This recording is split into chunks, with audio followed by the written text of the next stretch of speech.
So everyone, this is my new third blog. তো আজকে ব্লগের মাধ্যমে তোমাদের কিছু জিনিস আমি তুলে ধরবো।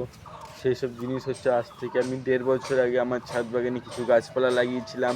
তো সেই গাছপালা কতটা বৃদ্ধি হয়েছে, গ্রোথ হয়েছে, বা সেই সব গাছপালার কতটা ফল হয়েছে কি, সেগুলো আমি তোমাদের দেখাবো। তো গাইস, ভিডিওটা সম্পূর্ণ প্রথম থেকে শেষ পর্যন্ত দেখতে থাকো। চলো গাইস, তোমরা দেখাচ্ছি আমি।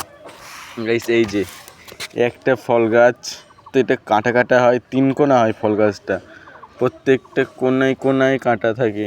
তো এই কাঁটা কাঁটাগুলোই গাইস ফলগুলো ধরে।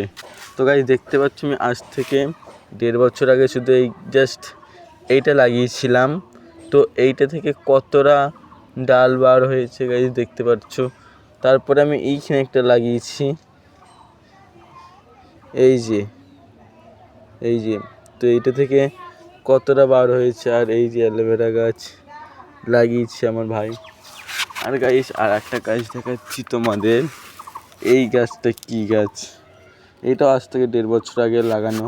তো কী গাছ জানলে তোমরা অবশ্যই কমেন্ট বক্সে জানিয়ে যাও। এই দেখুন।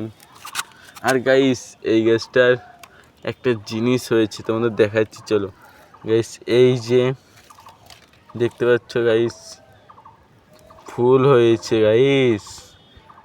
এই যে এই গাছটা 1.5 বছর পর ফুল হয়েছে। কেমন ফুল হবে সেটা বলতে পারছি না।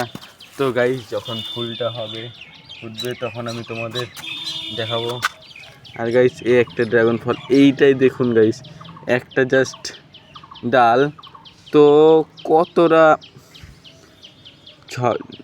দেখতে, 1টা 2টো 3টে 4টে 5টা 6টা 7 8টা 9টা 10টা গাইস, একটা ডাল থেকে 10টা ফেকরি বার হয়েছে। তো গাইস, এইটুখানি জাস্ট ডালটা, তো এইটুখানি থেকে কতটা ড্রাগন ফলের চারা বার হয়েছে গাইস তোমরা দেখতেই পারছো। তো এটা হচ্ছে ড্রাগন ফল গাছ, আর আমার ড্রাগন ফল গাছটা হচ্ছে রেড ড্রাগন। তো কাউরির যদি ড্রাগন ফলের চারা লাগে, তো আমাকে অবশ্যই কমেন্ট বক্সে জানিয়ে যেও, আমি তাকে দিয়ে দেবো একটা ড্রাগন ফলের চারা। তো গাইস, এখনকার মতন এইটুখানি। আবার তোমাদের ভাই তোমাদের সঙ্গে পরে আসছি দেখা করতে।